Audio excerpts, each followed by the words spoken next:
Fokisu na olchi adara abako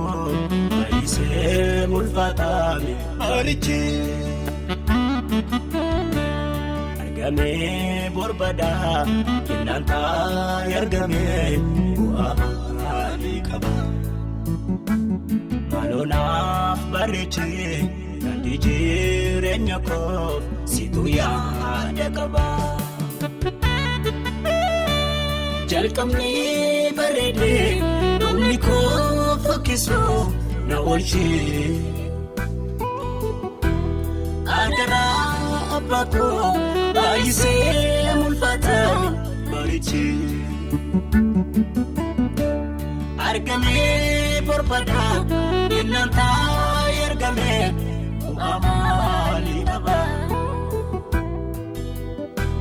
maluna barichi nandiji renyako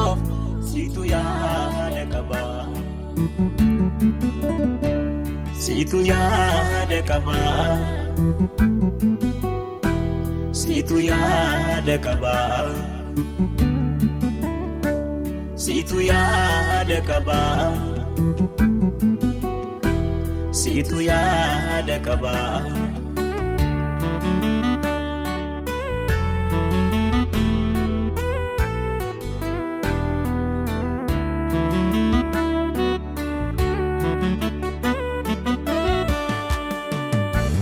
Densako kemuti lilalu fakatu wana jesisu wan baye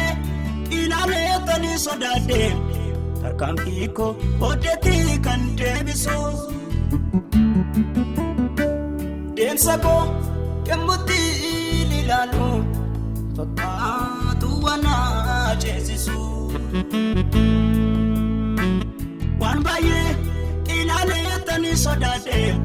tarkampiko odeti kan debisu inturini adara mekotu abiko naftai kafara kinako ubadera edudam chukunko anafisi miyakako nati ini irisini ayanake nati ini irisini malugarumake nati ini irisini ayanake nati ini irisini malugarumake atade veramani yakako atade veramani chupoko anata rarmi malu wakeko atade veramani yakako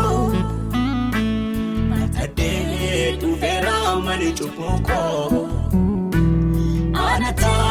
rarmi malu wakeko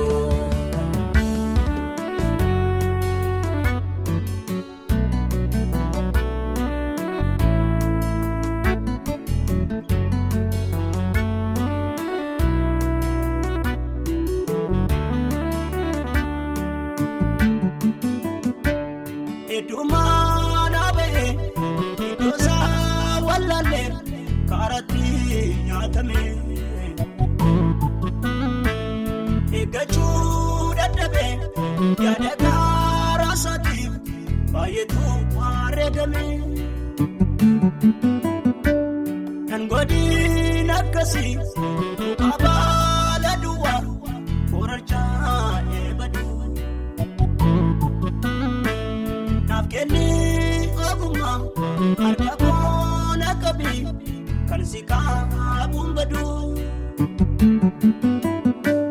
kan si qaabuun badu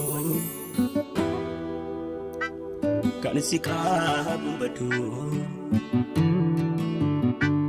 kan si qaabuun badu kan si qaabuun badu akkuma mukisa kajeeliin ajjira naaf kenni garaasi sodaatu dubbii kee didanii eessatti baqatu hin jiruun ka'anii rakkatu. Yesus bishaan jireenyaa Yesus biddeen jireenyaa si'umaa lafa yaadne keenya Yesus bishaan jireenyaa Yesus biddeen jireenyaa si'umaa lafa yaadne keenya